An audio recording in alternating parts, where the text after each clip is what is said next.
नीचे पुराने ऊपर नए जमाने की बहू। माँ, मैंने चटनी में मिर्च और लहसुन लिया है, तुम्हें कुछ और तो नहीं डलवाना है ना इसके अंदर? नहीं बेटा। जी माँ।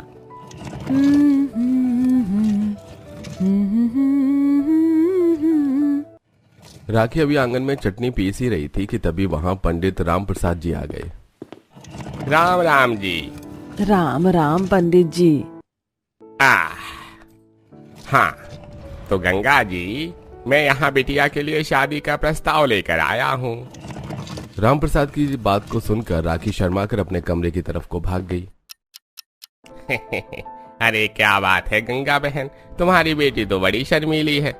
आजकल तो लड़कियां वरना शादी का नाम सुनते ही लड़के का बायोडाटा खुद ही निकालना शुरू कर देती हैं। ऐसी ही है मेरी बेटी, यही तो है मेरे दिए हुए संस्कार। आप मुझे बताएं पंडित जी कि मेरी बच्ची के लिए आप किसका रिश्ता लेकर आए हो? देखो बहन, लड़का अच्छा है, ये है उसकी तस्वीर। राम प्रसाद की बात को सुनकर गंगा ने भी तस्वीर देखी और उसे भी लड़का पसंद आ गया। गंगा राखी की माँ थी। राखी एक नॉर्मल मिडिल क्लास लड़की थी जिसके घर का माहौल एकदम पुराने जमाने का था और अब राखी की शादी की बात चल रही थी। गंगा ने पंडित जी से राखी का रिश्ता पक्का करने की बात कर दी। देखते ही देखते राखी का वक्त अपने परिवार के साथ पूरा हुआ और अब वो अपने ससुराल आ चुकी थी। भाभी, आपका गृह प्रवेश हो रहा है, सभी यहाँ आपके घर के ही लोग हैं, तो आपने ये 52 गज का घूंघट क्यों किया हुआ है? चुप कर, यही तो होते हैं संस्कार जो आजकल की लड़कियों में बहुत ही कम देखने को मिलते हैं। बस बुआ जी, आपको तो खुद ओल्ड फैशन होना ही पसंद है। खैर, मैं कुछ नहीं बोलती। पूजा ऐसे बोलकर पीछे हट गई, जिसके बाद ज्वाला ने अपनी नई बहू की आरती की और फिर कलश को गिराते हुए राखी घर में आई। राखी ने घर में आते ही सबसे पहले सास के पांव छुए, फिर ससुर के, जिसके बाद उसने बुआ जी के पांव छुए और फूफा सास के भी पांव छूकर वो चाची सास के पांव छूने को झुकने लगी कि तभी उससे पूजा बोली, अरे अरे भाभी, बस भी करो, अब क्या पूरे मोहल्ले की ही औरतों के पांव छुओगी? लेकिन हमारे घर में तो अपने पतिदेव समेत सभी बड़ों के आदर सम्मान में उनके पांव छुए जाते हैं। वाह बहू, बड़े ही अच्छे संस्कार दिए हैं तेरी माँ ने तो तुझे। और पूजा, बहू के पांव छूने से तुझे क्या दिक्कत हो रही है भला? अरे नई बहू ही अगर बड़ों का सम्मान नहीं करेगी, उनके पांव नहीं छुएगी, तो क्या हम छुएंगे? जीती रह बहू, भगवान तुझे सदा खुश रखे। इन्हीं दुआओं और आशीर्वाद के लिए ही तो मैंने पांव छुए थे।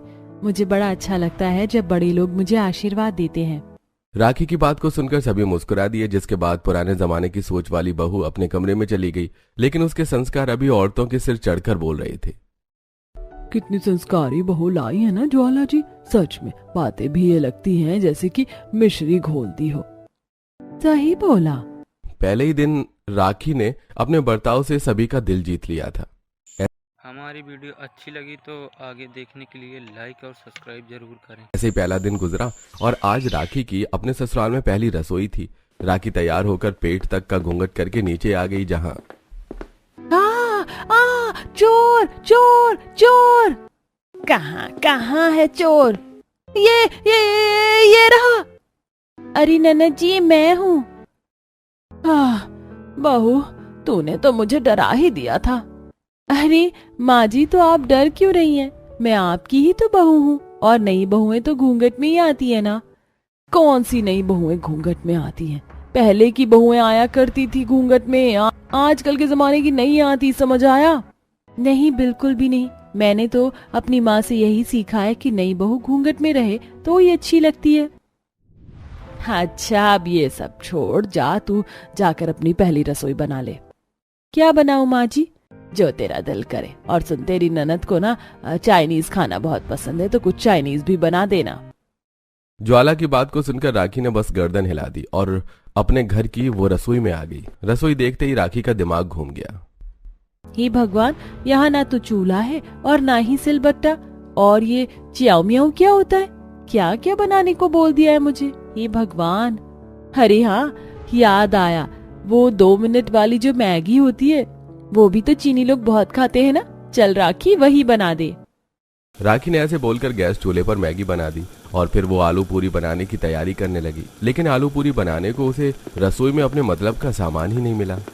आलू पूरी में तो सारे खड़े मसाले कूट कर डाले जाते हैं, ऐसे ही ग्रेवी भी पीसी जाती है, लेकिन यहाँ तो ना मुझे ओखली दिखाई दे रही है ना ही सिलबट्टा। अब क्या करूँ? अरे हाँ, आइडिया, जरूर छत पर कोई पत्थर वगैरह होंगे। राखी ऐसे बोलकर रसोई से निकली और वो छत पर चली गई, जहां छत पर उसे एक बड़ा और एक छोटा पत्थर मिल गया और राखी उसको उठाकर नीचे रसोई में ले आई और उसको अच्छे से साफ करके उसने उसके ऊपर खड़े मसाले पीसना शुरू कर दिया। भाभी, कहाँ तक काम पहुँचा? माँ, हे भगवान, भाभी आप क्या कर रही हैं? अरे क्या ननद जी, आप बात बात में यही पूछती हो, जानती नहीं हो क्या कि मैं क्या कर रही हूँ? हाँ तो अकल की दुश्मन भाभी जी, ये मसाला मिक्सी मशीन में भी तो कूट लिया जा सकता था ना। हाँ बिल्कुल, लेकिन मैं पीसूंगी नहीं, मैं तो शुद्धता के साथ खाना बनाती हूँ, इन सभी चीजों के इस्तेमाल से बचते हुए, समझी ननद जी? ये पत्थर घिसा हुआ खाना आपको शुद्ध लग रहा है? खैर, जो करना है करो, समझी? पूजा ऐसे बोलकर चली गई। राखी ने अपने तरीके नहीं बदले और उसने सब कुछ हाथ से ही काट पीट कर खाना बनाया, जिसमें कि उसे वक्त भी लग गया, लेकिन सभी को पुराने तरीके से बने खाने का स्वाद बेहद ही पसंद आया और राखी को खूब अच्छा शगुन भी मिल गया। ऐसे ही सिलसिला जारी था और अब राखी की शादी को हुए महीनों होने को आई थी। राखी अपने ससुराल में भी सभी कुछ पुराने तरीकों से करती थी। अरे बहू, सफाई करके क्या करेगी? माँ जी, बस झाड़ू के बाद पोछा लगाऊंगी और फिर कपड़े धोने को बैठूंगी, उसके बाद मुझे खाने के लिए मसाला कूटना है। अरे बेटा, तू इतने काम करती है, इससे अच्छा तो तू एक वॉशिंग मशीन ले ले और मसाले वगैरह कुटे हुए ही मंगवा लिया कर, या फिर मिक्सी में कूट लिया कर, तो तेरा घंटों का काम मिनटों में हो जाएगा। मैं जानती हूँ माँ जी की ये सब चीजें आज की जरूरत है, लेकिन मुझे सब कुछ पुराने तरीकों से ही करना अच्छा लगता है। मुझे ऐसा लगता है ना कि ये मशीन इंसान को आलसी बना देती है, इसीलिए मैं खुद को आलसी ना बनाकर एक्टिव रखना चाहती हूँ। लेकिन आप हो बस घर के कामों में ही एक्टिव। अच्छा, इसको कौन सा ऑफिस जाना है जो तू ये बोल रही है? बहुओं का घर के काम में परफेक्ट होना ही सबसे ज्यादा जरूरी होता है। ऐसा नहीं है माँ, अगर मेरी कोई भाभी पढ़ी लिखी होती ना तो मैं उनके साथ ऑफिस जाया करती। अरे तो तू उदास क्यों होती? अभी तो तेरा एक भाई बचा हुआ। अगर तुझे इतनी ही ख्वाहिश है एक मॉडर्न भाभी की, तो अपने भाई के लिए तू अपनी पसंद की बहू ले आना। ज्वाला की बात सुनकर बस पूजा मुस्कुरा दी, ऐसे ही राखी भी मुस्कुरा दी। ज्वाला का छोटा बेटा राम भी शादी के लायक हो चुका था, तो ज्वाला ने उसके लिए भी लड़की ढूंढना शुरू कर दिया। फिर क्या था, कुछ ही समय बाद राम की भी शादी हो गई और ईशा नाम की लड़की राखी की देवरानी बनकर अपने ससुराल में आ गई। अभी ईशा का अपने ससुराल वाले घर में गृह प्रवेश हो रहा था। अरे ये क्या बात हुई? बहू ने तो अंदर आकर किसी को आदर से प्रणाम तक नहीं किया। अरे बहू, तेरी माँ ने तुझे संस्कार नहीं सिखाए क्या कि बड़ों के पांव छुए जाते हैं? ओ प्लीज बुआ जी, आपको दिखाई नहीं देता क्या? देखिए, मैं बहुत ज्यादा थक गई हूँ। 10 किलो का ये लहंगा, ऊपर से 15 किलो की चुन्नी, और आप चाहती हो कि इस भारी भरकम ड्रेस में मैं झुक झुक कर सभी के पांव छूं? मुझे अपनी बैग का ख्याल है। बाप रे, ये तो बहुत ज्यादा बोलने वाली लगती है। अरे दीदी, आप नई बहू से ऐसे क्यों बोल रही हो? बेचारी थकी हुई है। That's it. राम, चलो कमरे में चलते हैं, वैसे भी मुझे बड़ी थकान हो रही है। हाय हाय, देखो तो जरा कैसे पति से बोल रही है। हाँ तो पति से ही तो बोलूंगी कमरे में जाने को, या आपसे कहूँ? चलो ना राम, मैं बहुत थक गई हूँ। देवरानी जी, जरा सी तो शर्म लिहाज आपके अंदर है या सब बेच खाई है? ऐसे सबके सामने हाथ कौन पकड़ता है? क्यों नहीं पकड़ सकती हूँ मैं हाथ? अच्छा, तो ये दादी अम्मा आपको अब भाभी हाथ भी पकड़ने से रोक रही हैं, क्यों भाई? अरे अरे, तुम लोग तो बेवजह ही लड़ रहे हो। ईशा बहू, जा तू अपने कमरे में चली जाओ और बाकी सब भी चलो आराम कर लो। ज्वाला की बात को सुनकर सभी मेहमान और घरवाले अपने अपने कमरों में चले गए। ईशा का कमरा ऊपर था तो वो अपने पति के साथ ऊपर चली गई। दोनों बहुएं घर में अब एक सिक्के के दो पहलुओं की तरह हो गई थी, जो दोनों एक दूसरे से बिल्कुल अलग होते हुए भी एक ही घर का हिस्सा थी। ऐसे ही अगले दिन। माँ, ईशा भाभी आ गई क्या नीचे? नहीं, अभी नहीं आई, जा तू उसे बुला ला। जी माँ। ईशा भाभी उठ जाओ। अरे अंदर से तो कैसी भी आवाज ही नहीं आ रही है। ईशा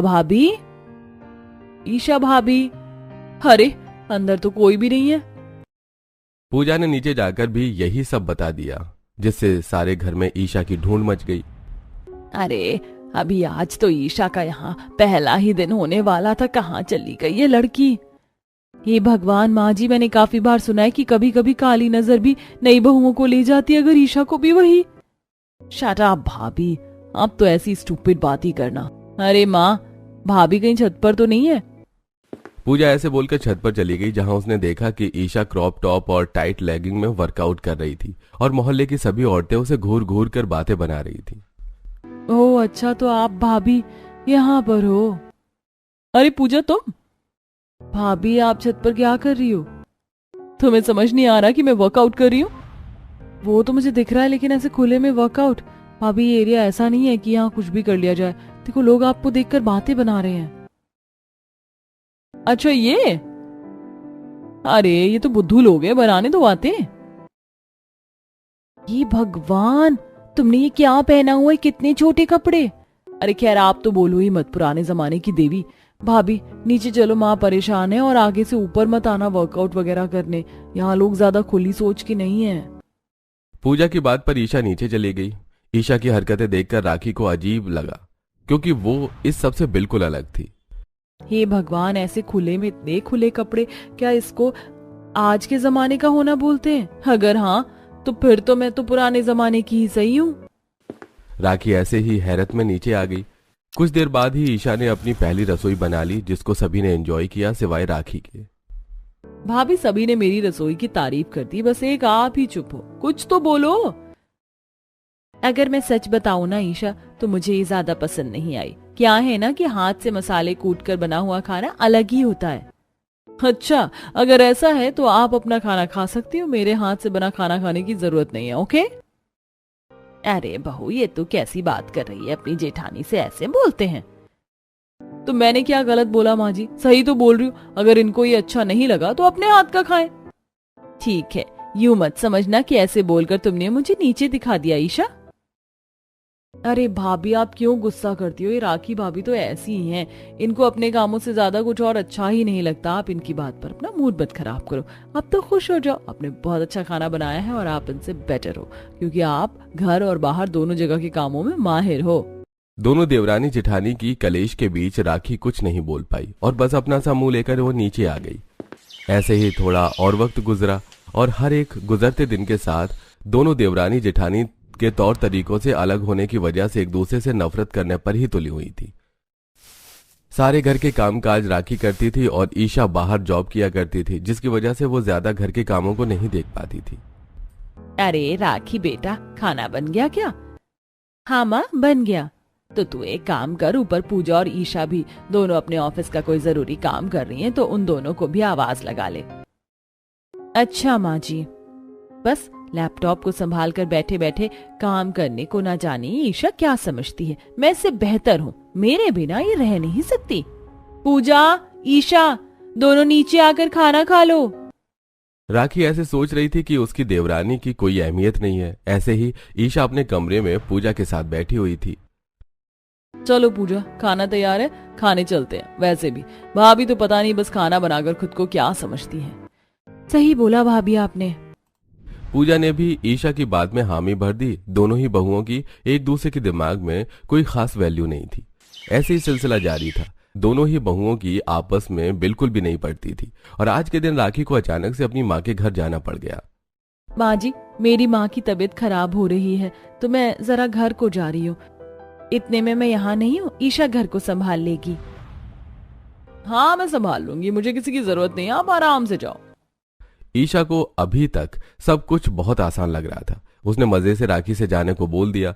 राखी भी अपने घर आ गई और अब घर का सारा लोड ईशा पर था। भाभी को क्या लगता है कि उनके बिना मैं कुछ नहीं कर सकती? मैं सब कर सकती हूँ। अभी तो मैं अपने ऑफिस का असाइनमेंट निपटा लेती हूँ। बहू, अब राखी तो चली गई, तो तू एक काम कर, सबसे पहले तू बर्तन धो दे और फिर खाना बनाकर कपड़े धो देना। उसके बाद तुझे जो करना है वो कर लेना। पर माँ जी, नहीं ईशा, तुझे काम तो करना होगा, अब सारी जिम्मेदारी तेरी है।